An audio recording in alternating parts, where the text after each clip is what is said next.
What's up, everybody? We are back. Well, at least half of us are back. And, well, Scott's been on before. This is the mighty Scott Waters from No Life Till Metal Records. And this is episode 71. And we're going to talk a little bit about something. Speaking of 71, we're going to talk about metal in the 70s. Scott branded this the first wave of heavy metal. And I think it's pretty interesting because there's a little controversy, which of course we're not afraid of here at the Metal Roundtable. But so what's up, Scott? Do you have any how are things, and do you have any shout outs today? No, I mean things are good. Shout out to Metal Rob, who am filling in for today. Right on. Metal Rob. He gets really busy this time of year at his regular job, and we all have regular jobs that we have to fulfill a commitment to. But anyway, so I don't know about you, but I got a pile of vinyl sitting next to me, and I know you've got some interesting trinkets, vinyl, magazines, et cetera, et cetera. So I guess I'll start. And in a sec, we're going to talk about metal in the 70s.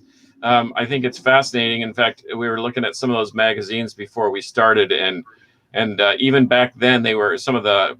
I used to have a subscription to Circus Magazine and to Hit Parader and to Cream, and they were all touting can metal survive the 70s? And I'm thinking, wait a minute, it barely was starting, and it just was getting going. How dare they say that it couldn't survive?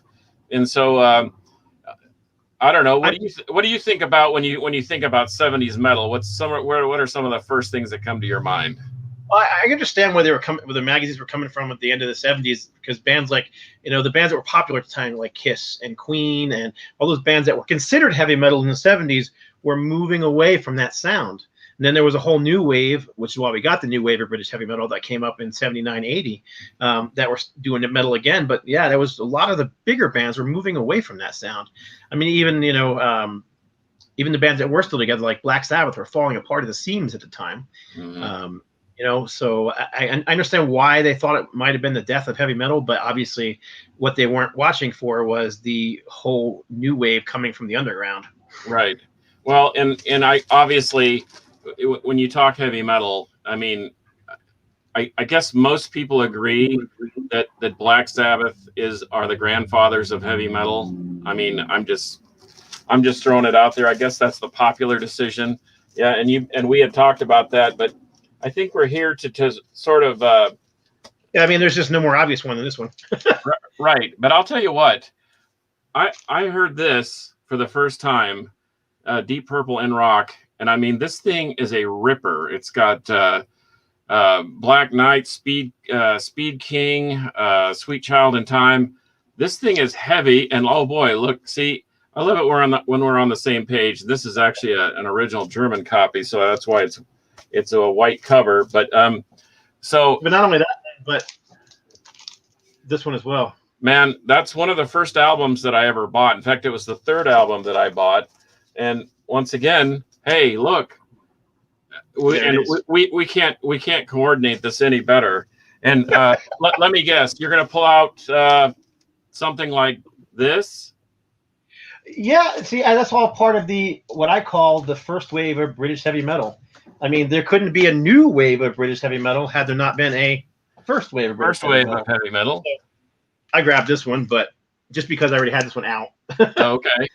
Well, and that's not a bad one either. I mean, that was groundbreaking, and it was such a departure from the first record, which was more of a straight up rock record. Record, but it had hints of what was to come on there. But yeah, right. not quite what this was. But the odd thing is a lot of these songs were written before this, at that same time. Yeah, they just weren't recorded at that time. Exactly. So, well, yeah, I mean, you can't. There you got three bands, all English bands that are part of that first wave of British heavy metal. Okay, well, let's steer away from the Brits, and what do you think about that? Hang on a second. Roll through here and grab my contribution to that one. I also okay. Now I know a lot of people will argue to the death they're just a rock band. They're just a hard rock band. But I don't care, man. I grew up in that era, and we called them heavy metal back in the day. They graced the pages of all the heavy metal magazines. You can look up any heavy metal history book.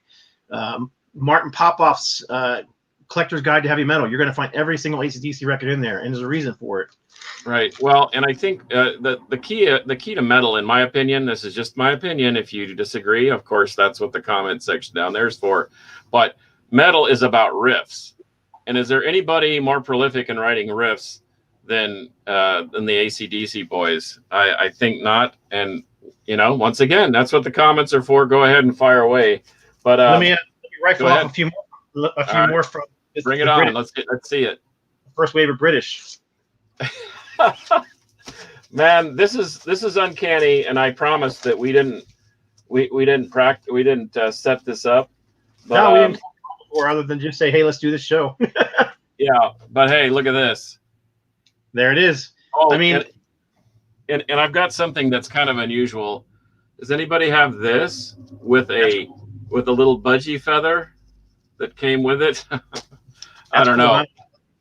But I mean, can you really get in 1974, other than maybe Sabbath, can you really get heavier than In for the Kill or Crash Course in Brain Surgery? No, probably not. In fact, what heavy metal band covered that one? Right. Okay. Man, I can't agree with you more. I think that I think that's what I thought that Blackmore was going for a more melodic direction when he left Purple, but that thing's a heavy record, man. This is like the beginnings of like both neoclassical and power metal, in my opinion. I agree. How about this? That's what I was going to talk to you about. Maybe showing some of the proto metal stuff, and I'll put these other ones down. I got the Britain ones here, but let me grab a couple I have too. Okay. See what you think, because I grabbed a few as well. Now, I'm not saying this is heavy metal by any stretch of the imagination. I am saying it's the proto metal, the beginnings of metal, when metal was just beginning, and were the inspiration for other bands, as well as I think this is one we did the only one we did talk about beforehand. Yeah, we sure did. And guess what? Boom. Yeah. And they weren't. It wasn't so much as they were heavy; they were loud. Well, they were heavy and loud, but do they not remind you a little bit of? Yeah. and the thing is Iron Butterfly was not only heavy, but they had a little melody to them. So once again, you talk about, oh man, I love that record too. Nice Atco pressing. I dig it. I grabbed both. Yeah. I mean, the thing is there was really no such thing. And so it was something that they were just trying to, it was an early developing thing. Here's another one that I would say is no way would I say this is a heavy metal band or heavy metal artist, but to say that he was a huge inspiration for heavy metal. Boy, I tell you what, I love being on the same page. This is the Japanese Nautilus pressing of that of Band of Gypsies, and Hendrix. I mean, once again, what is metal? It's distortion, it's loud guitar, it's riffs, it's solos. I think that's Jimi Hendrix. Does anybody want to disagree with me? That's what the comments are for. I didn't show you this magazine, but inside this magazine, I read one of the best descriptions I've ever read of heavy metal, and this was written in 1978. And it's in a magazine from Grooves. Remember Grooves magazine? Oh yeah, sure do. It says, stacks of speakers, high voltage amps, deep, thunderous, surging sounds from the bass, screaming lead guitars emitting doomsday warnings, pumped up percussion instruments, and minds being demolished on stage. There is no subtlety in heavy metal. It is the hardest of hard rock, with electric shock treatments and vibrating air churning right before your eyes. And the sledgehammer that powers American heavy metal machine is undeniably Aerosmith. Oh my gosh. That is funny. Well, then I tell you what, I think it's time to break out the big guns. because I'm going to drop a bomb on everybody that's there. I may get a little grief for this, but it doesn't matter. Have you ever listened to this record? Yep. And can anybody deny that Crazy Horses, the album, is or the song itself is heavy metal? This is a heavy metal song on a fairly generic pop rock record. Yeah. But you can't deny it. So I mean, yeah. So hey, if they're just as heavy as Aerosmith, according to that article. You could throw in, a song by like the Beatles too. You could throw in, they had several songs that were kind of heavy. I don't know that I'd call them metal, but again, proto metal, no doubt about it. There's a bunch of songs. She's So Heavy is one example right there. It's been covered by several bands. But yeah, I mean, I got a few more from the British wave. Let's see what you think of these. Okay. So finish these off. But I mean, there's no denying Michael Schenker. Man, I had a stack of UFO, and I thought, I know he's probably going to have a stack of UFO, so I went away from it. I just did a video series on albums that define heavy metal, and I asked 40 different musicians. What one album would you pick that defines heavy metal? And 95% of people chose stuff from the middle 80s. One guy, the guy who sang for Except for one album, David Reese, chose UFO Obsessions, and he had a really good reasoning to the point where he's like, it's got everything. It's got speed metal. It's got the guitar playing. It's got the leads. It's got everything you want from heavy metal. That album has it, and he's right. Yeah, and once again, I think this is where the Scorpions went away from being more of a radio rock band to an actual heavy metal band. This has got some heavy riffing, and this came at the tail end of the 70s. And as they went into Animal Magnetism and Blackout, those were heavy. Yeah, but heavy. Oh, and that Taken by Force is. I got some wicked glare going on here, but yeah. Songs like In Trance. I mean, Yuli Rock is just a beast on the guitar. I had that in my hand, and I thought, well, Scott certainly has this already in the stack, so I veered away. What do you think of this guy? You think he was sort of heavy metal? I think that particular album is very good blues-based hard rock. I definitely think by the time he went into the 80s, he was doing his best to play heavy metal. I mean, any of those albums you could pull from the mid-80s. I called it metal back then. Yeah. I mean, people will argue till they're blue in the face now that it's not, but I just disagree. I just think metal has progressed and changed, but that doesn't mean the old songs are no longer metal. Yeah, I pulled that one just because it was from the 70s and not 81, 83. But how about these guys? You ever listen to Atomic Rooster? Oh, yeah. Oh, yep. Another one of those bands that I've always referred to as proto metal. Yeah, a precursor to the real deal. I was surprised to find out, and we've already talked about them, but these guys right here, they were tripping around in the 70s and doing fairly fast speed metal type stuff. And I really love Artists. They're one of the few new wave British heavy metal bands that I really dig. What else you got? Hey, right from right here in Fort Worth, Texas, man. Love those guys.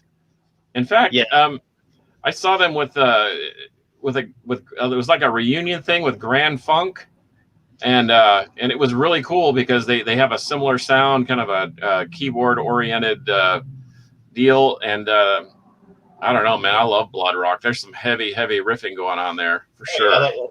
DOA is incredibly not only heavy, but it's like, I don't know if the word spiritually heavy or emotionally heavy as well. That's how the whole song is just heavy. Yeah. Well, here I'm trying to keep it clean on the Metal Round Table, but what do you think about Witchfinder General? Heavy Absolutely. band. Yeah, and then that's a band I always considered second wave, but still, you're right. I mean, it was a. I got one for you. This is a weird one. This is one from 1974, when really they just started using the term heavy metal. I mean, they weren't really using that term, in 68, 69, 70, 71. It was kind of a term that started getting used later on down the road, but This is a Electrifying. Yeah, I see the Allman Brothers. Yeah, there's some stuff on here that's definitely not what would we call heavy metal by now. But like I said, this was 74. So you do have stuff on here like Black Sabbath, Alice Cooper, MC5, Jimi Hendrix, Deep Purple, Led Zeppelin.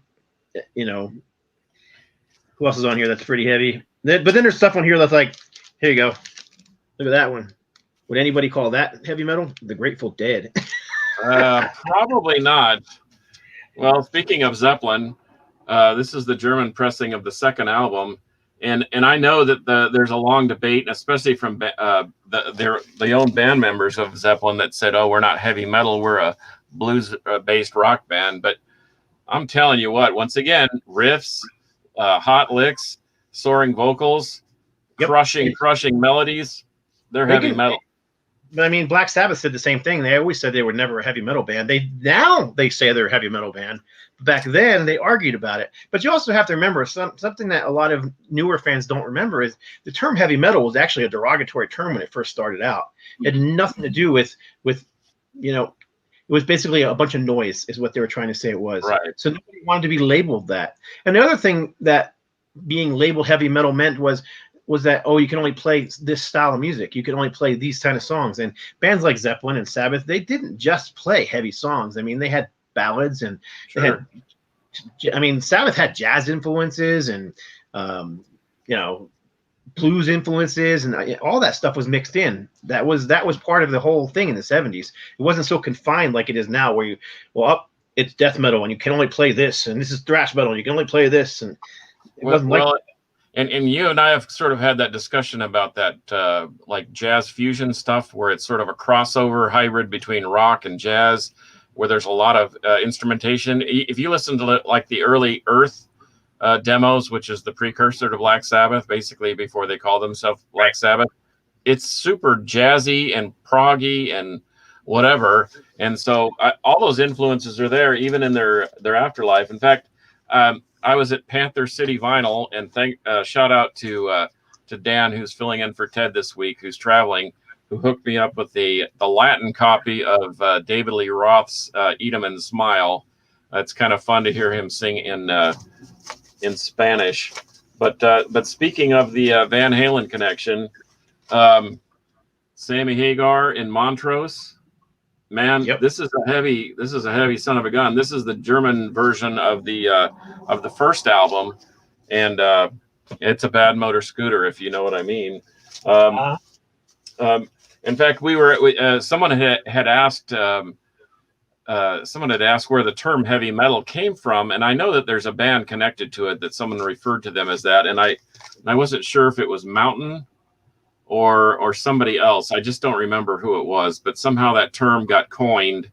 And I mean, I've heard different stories. The one that seems most coherent is Steppenwolf using it in Born to Be Wild. Right. Heavy Metal Thunder. But if you've never listened to Mountain, Flowers of Evil, I mean, that even sounds heavy metal, for crying out loud. But that's a great heavy riff. It's almost a precursor to Doom, and I don't want to steer too far off the path. But and the other thing I see people argue about metal, and they'll list a bunch of songs that aren't metal from that band, like a band like UFO or the Scorpions, and they'll get something from their very early albums, and they're like, "That's not metal." Well, yeah, it's because there wasn't such a thing, and they were just building up and inventing it. Another band that's like that is, if you go to their first three albums, they were playing like Cream, Jimi Hendrix based, right, Irish folk inspired rock, and it wasn't until their fourth album that they started getting that twin guitar attack, which we know and love from heavy metal. And by the time Live and Dangerous came out, we were just had our heads blown off by how heavy this particular record was. Agreed 100%. Speaking of, not only the sound, but the look. I mean, that looks pretty heavy metal. It is heavy metal. I think I've seen about every heavy metal bass player in the world do that. Yeah, that same code. Spiked wristbands, the spiked, the leather pants. Yeah, I mean, Phil Lynott he was the rocker. Yep, Donnell Blair says Blue Cheer, and we've already talked about that right off the bat because that was one of the precursors. Here's one I pulled out of the fire, literally. Witchfind, once again, one of those early proto that has a lot of elements of, and I think we can see where the metal had deviated off into the heavier stuff or to the more melodic stuff, and now it's become so chopped up into a million pieces. What else you got? Got a few American bands here that they're really, even though we call it the first wave in the 70s, there was really two waves in the 70s, because the first wave came from Britain with bands like Deep Purple and Led Zeppelin and Rainbow and Budgie and all those bands. But by the mid 70s, the US bands had taken over, and they were the ones who were playing all the big festivals, and a lot of the Sabbaths and Zeppelins were falling apart by that time. Right. So then we had these kind of guys who were filling up the stadiums. Hey, dude, I threw in the Amboy Dukes because if you've never heard this is like a live album, and it's so brutally heavy. But yeah, Terrible Ted. I just listened to the Greatest Gonzos. I found it for super cheap on vinyl, and it sounds great. I'm a fanatic of Nugent. I literally have like 6 different copies of that live album you just showed. Yeah. Hey, have you ever heard of these guys? Truth and Janie? Of course, Janie, yep. Oh, dude, you want to talk about heavy and squealing, man. These guys are brutal. And this is a reissue, but still excellent heavy riffing. This is one I've always considered a precursor to what became pop metal in the 80s.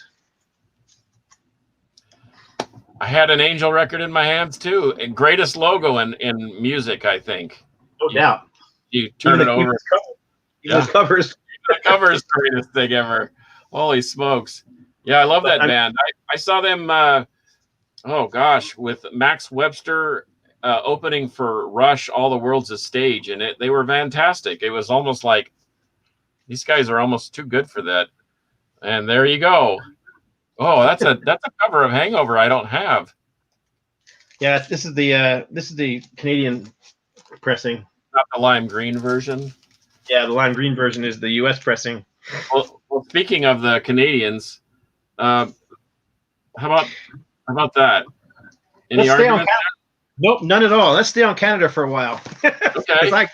I grabbed the Canada section, literally. Oh wow. Well, the thing is that, well, aside from the name and the fact that it's on chrome vinyl and it's kind of a unique thing, the first version had a song called Little Texas Shaker, and so of course everybody in Texas really digs that, and I always look for extra copies of that. But I thought that these, they're always compared to Rush, but these guys were more metal than Rush. I mean, Rush, for as much as I love them and they're fantastic, they're more of a prog band than a metal band, in my opinion. Argue with me down there but these guys are heavy metal. Once again, riffs. Sorry. Oh, there he is. Now that is a heavy record. The first one's a heavy record. I would say the first 3 to 4 albums are fairly heavy before they really started getting. It was 2112 was where they went all into the prog, which was their fourth studio record. But I mean, the first album very much a Led Zeppelin-esque sort of record. Then they kind of really got their sound on Crest of Steel and then Fly By Night. But yeah, I mean, I would never go into a fight with somebody and say, Rush or heavy metal, but they were definitely one of the harder rocking bands from the 70s. Well, and our friend Tyler Poppett just popped in with some Frank Marino worship. So guess what? How about the first, Frank Marino Mahogany Rush Maxim? Hey, love it. Oh my gosh, I have one of those too. This is unbelievable. This is way different than when I'm on the air with Rob, because he's so juxtaposed to me. But anyway, yeah. Can I say the White Frank or the White Jimi Hendrix? That's what he was called back in the day. And man, what a spectacular riffing maniac. I just listened to Juggernaut the other day, and once again, he doesn't play all heavy, fast, ripping stuff. He's got some of the greatest ballads type things and some just searing blues. But if you play an album like Juggernaut, that album is almost just straight up heavy metal. I mean, yeah, no doubt. It also depends on the album. Here's another one. This one's a little more obscure, but it is a Canadian band. This one kind of sleazy to me. It kind of has that what turned into sleaze metal and like Dangerous Toys kind of stuff. But the Hounds. yep, They kind of remind me of Bow Wow from Japan. That was kind of tooling around in that same era. yep. I like it. 77, 78. So this was kind of towards the end of the first wave there, but still. Well, I got some super obscurities, and well, we haven't talked about these guys. Sweet. Nope. And I did. I grabbed it and I put it back. Yeah. Well, I really dig them. Have you ever heard of? This band, Pipe Dream? Nope. New one to me. Yeah, kind of a heavier band. Came out on MPM Records. Really obscure stuff, but very, very cool. But early. How about these guys? Hard Nuts. That's awesome. Never heard of them. Yeah, Martin Popoff said ELP's Tarkus was really heavy for its time too, and it was. Yeah. Yeah. Even a band like Yes had very heavy moments back in the 70s, especially because of Chris Howe's bass playing, and he had that growling Rickenbacker bass. So anyhow, we'll continue with the. Oh yeah. I checked those guys out. You were right. They're pretty dang good, man. And they were a power trio that we forgot in our power trio video. Right. Speaking of power trio, how about this? I'm going to drop this one on you because someone dropped it on me today, and I was like, what the heck am I listening to? Yep. Great album.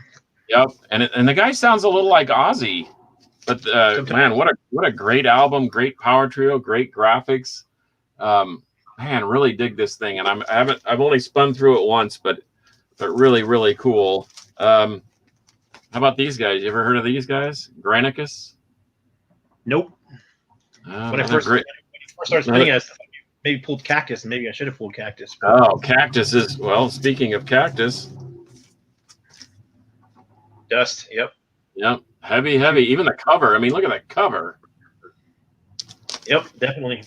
Okay. I got one for you that's not obscure that everybody's going to know, and yeah, is Motorhead any good? Of course. I had the first one with a leather cover in my hand, and I just decided, no, Donnell, not the Sparks. This is the box set of their first album, and it has all the different singles and stuff on it. Yeah, that's cool. But that was their first official album came out in 78. Yeah. Well, speaking of first official album, I don't know if you've got a copy of these, the Zero Demos by Van Halen. Yeah, I've got them on CD. Yeah, this was a Gene Simmons joint, and what I think one of their greatest songs that was never released until later. It's called "Let's Get Rockin'," and it later became "Out of Space" on the last album. But here's an interesting pressing from Costa Rica. This is their first album.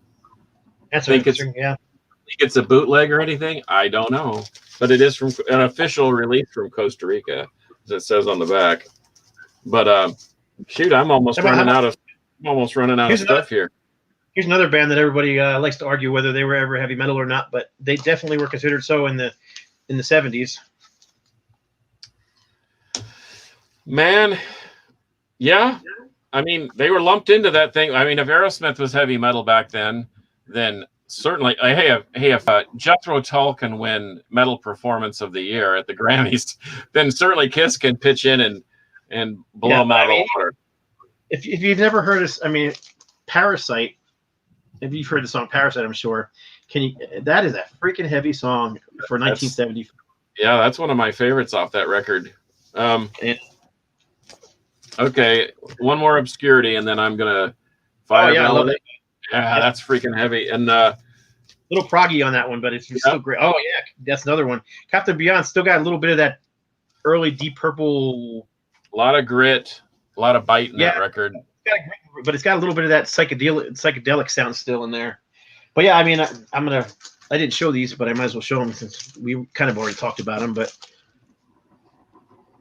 yeah, I mean, that seriously, really that's a ripper, dude. That really is a. It's relentless. There's really no. The entire thing is. I mean, Back in the Saddle's a heavy song. Last Child's a heavy song. Rats in the Cellar is a combination of super heavy song. Sick as a Dog. Nobody's Fault. Friggin' brutal. Well, Testament covered it, so it must be sort of heavy. Get the Let Out, Like It a Promise, both heavy songs. The only song that's not is the ballad at the end, which is Home Tonight. Right. But really, so is this record. And I know people like to slag on it because it's got, the hits on there. But the Toys in the Attic, the song, was early speed metal. It was a fast, punk-influenced song. Yeah, I agree. And I don't know how many copies of those two records that I wore out on 8-track, cassette, and vinyl, and still have the original CDs that I bought back in the 80s, 85, something like that, when CD was starting to hit it big. But well, shoot, man, I thought I had a bunch of stuff pulled. What else do you got? Oh, wow. Yeah. Now, see, the thing about Nazareth is they had these super heavy records like this one, like Razum and Naz and whatnot, but then they had albums in between it. They didn't stay heavy. They were up and down. They get more folksy on some albums, then they get heavy again, then they get folksy again. It was very odd with them. Yeah. But that one, I mean, look at that thing. That thing looks heavy metal. And Dan McCafferty's got such a wicked voice. Yeah. Just that gravelly, almost growly voice that nobody was really doing at the time. Say for maybe Steven Tyler, who had the screech, but right. I'm kind of surprised he didn't pull this one or one from this. Well, I had it in my hand. I just thought I had such a stack that I thought, oh gosh, we wouldn't want to be here for 3 hours. One of my holy grails that I still don't own it and I want to own it. There's a promotional record that's split between Aerosmith and Blue Oyster Cult. And on each side it has a picture of the band, and it says New York's heavy metal sound. And it's from '74. I've always wanted that promo record. I've never touched a copy in my life, but it's funny. They weren't really even from New York. Aerosmith wasn't, but that Japanese pressing says it. I got two more. That's it. And I was just gonna say, if you haven't heard the new one, the new Blue Oyster Cult, I've heard it. Man, it's fantastic, and it's heavy, and they've got a third guy singing too. So they've got a nice variety on the record. It's not a lot of these heavy bands when they come back, a decade later, they come back and they seem like they just want to do the blues, and they put out a boring blues record and nah. All right, anyhow, back to Canada. Oh yes, Moxie, huge fan. Yep. And then one more here. This one I wouldn't call these guys again. I wouldn't call this band a heavy metal band, but certainly one of the earlier bands playing hard rock and having heavy songs. Yeah, hard to argue with First Glance and Harder, Faster, and some of those. Man, yeah, exactly.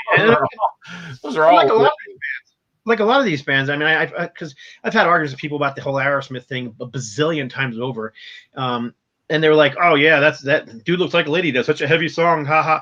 We're not talking about Dude Looks Like a Lady. We're not combination or Back in the Saddle or right. It's a different decade. Yeah, I know a lot of the 70s bands moved away from that sound in the 80s, but that doesn't mean what they did back then didn't qualify. Right.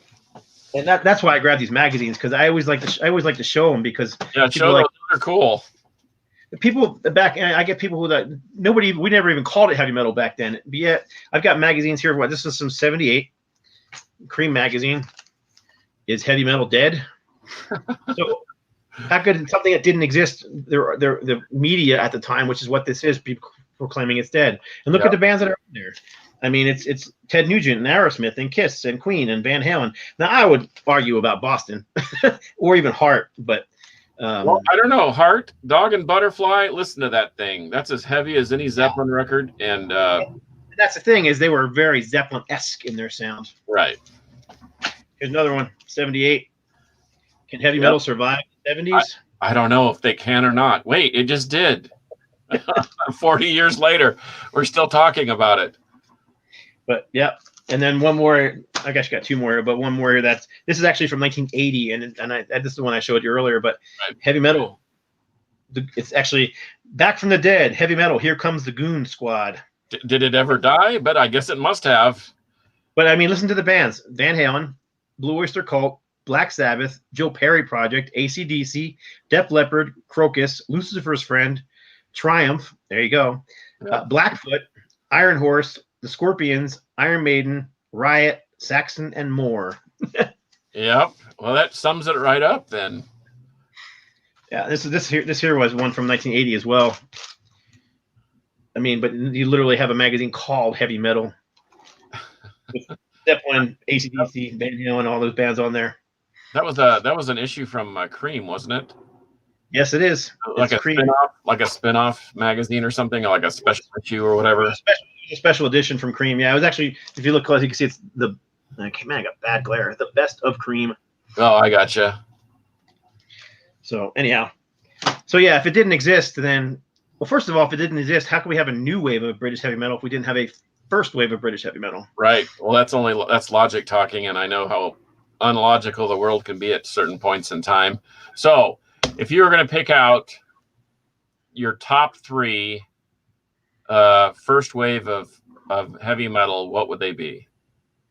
Probably Black Sabbath, Master Reality. That would rank right up there as one of my favorites. Aerosmith rocks just because I'm such a huge freaking fan of Aerosmith. I don't know, man. I'm like got a million titles going through my head now. Yeah, I know. See, that's the thing is that if you live long enough, then you have too much information and it's hard to come up with something in a hurry. Yeah, I don't. Maybe like Thin Lizzy Live and Dangerous, just because that's one of my all-time favorite live albums, and that album is so heavy. I mean, it was so heavy for the time. Yeah, I'm gonna say Sabbath too. Black Sabbath. I can't argue that one.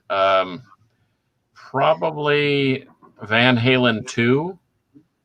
That's a heavy record.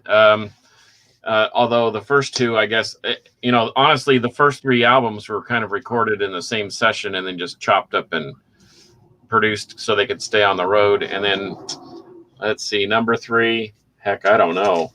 It's hard to. Once again, like you say, you get Deep Purple in rock. That's a great choice. I mean, there's really no wrong answer. I guess if you, after looking at the stacks that we've just gone through, I don't know that there's any really wrong answer to that question. I was just curious what your temperature is these days. Yeah, I mean, that Aerosmith album, I still listen to it very regularly. So the same as the first, most of the Sabbath, stuff I listen to quite a bit. I just pulled out Heaven and Hell and spun it the other day again. Yeah, well, and I know that. Speaking of Aerosmith, I know that that Night in the Ruts wasn't a 70s record, but was it 79? Well, then there you go. If you haven't checked that one out lately, give it a spin because that's a brutal record too. It is very heavy. It reminds. It's production's different, but it has a feel similar to Rocks in the songwriting. Very much so. Cheesecake, man, that's one of my favorite tracks. But so anyway, what do you got going on with No Life Till Metal? Anything new coming out? I know we talked about Madrost, and thanks again for Tanner and those guys. I got a couple of tapes from them and got the shirt and I got the CD from you and the sampler and everything. So what else you got cooking at No Life Till Metal? This is just shipping now. This is the brand new Chris Manning release. Okay. Chris Manning is a Texas guitar player. Mm-hmm. Actually, he played with Rob for a while in one of Rob's old bands called Faith Bomb. Oh, wow. But this is his solo record. And speaking of Kiss, there's a Kiss member, Bruce Kulick, plays on here a bit. He plays. Oh, yeah. That's the one he was telling me about. That's cool. It's really good. It's really good stuff. It's melodic, kind of, I don't know, Dokken meets Alice in Chains. That's kind of how I see it. Kind of has that heavy grungy feel of Alice in Chains, but it's got the melody, especially in the vocals of like a Dokken. Wow, interesting. Well, I'll have to Very check it out. Madrost. Madrost is like hitting your hand with a hammer, and then hitting it again with a hammer.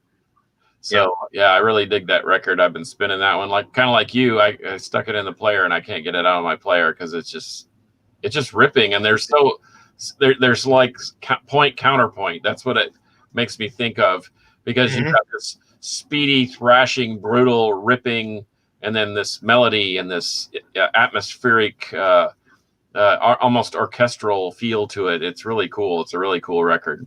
Yeah, I agree. And that one and the one before are both like that. But the new one's kind of short, but I kind of like it like that because I'm done with it and I'm like, man, I want to hear that again. Yeah, and then you feel like you have the time to do it. Right, and I don't get bored with it. That's the other thing. Yeah. Some albums you get bored with really easy. So yeah, Madras was awesome. But yeah, that Chris Manning album just came out, so I'm really, really happy with how it came out. It's a fantastic he's a guitar player, and that's his thing, you know. Yeah. Great vocals on it as well. So Rob didn't guest vocal on there for him or anything, or no. Not at all. It was too busy with the job. Rob definitely hooked us up though. He's the one who hooked us up with Chris. So, but we're also talking to another band from Texas, a doom band that you know well of, and we'll see what happens with that one. Oh boy, can hardly wait. Yeah, speaking of which, our good buddy John Perez, formerly of Solitude Eternus, is now doing kind of a doomy psychedelic project called Liquid Sound Company with a drummer named Jason Spradlin. Really nice guys, really great songwriters, and a real departure, although you hear those influences still. And I'm still working on the artwork for the cover, but it's going to be a monster. I heard the unmastered scratch. Well, it's a unmastered studio recording of it. It's really brutal. It'll be cool. And I think they're looking to press it on vinyl first and then CD second. But the cover will fold out into a poster. It's going to be really, really cool. Nice. And we'll make sure that you get a copy of that. But anyway, speaking of Madras, that album is coming out on vinyl too in December. Okay, cool. Yeah. Colored vinyl, black vinyl, doesn't matter, I guess. 180 gram black vinyl, and there's only going to be 100 copies available. Okay, well, I guess I'll put in my pre-order like I did with that the other one with Dean Castronova and the boys. That's great. Of Gods and Monsters, that's coming out too. That's not on my label, but that is a fantastic album. And Rob Caldwell actually did the mastering for it. And I heard the CD first, and I listened to it several times, and man, this is good. And then I got Rob's files and I listened to what Rob did, and I'm like, wow, this is great. Yeah. I don't know what exactly he did, but man, he just made that thing pop. He has a way about him that he can make those things really, really blow out of the water. I mean, once again, you got to have an ear for it. He seems to have an ear for it because I know he's done a lot of stuff for Deliverance and Tourniquet and some of those other bands. So anyway, well, appreciate you hanging out for a few minutes here. Enjoyed it. And we could probably go for days. We'll see what next week holds. Who knows? You might be back. Depends on how busy Metal Rob is. But anyway, appreciate the support nonetheless and the friendship and so forth. And well, you know how we end this thing. So you ready to do that? You know what? I forget how to do it. I had my daughter on last week, and I don't know if you saw that, but she had to kind of nudge me and say, how does that thing go at the end? And it's just 3 words: metal will prevail, and then we sign off. So you ready? All right. Metal will prevail.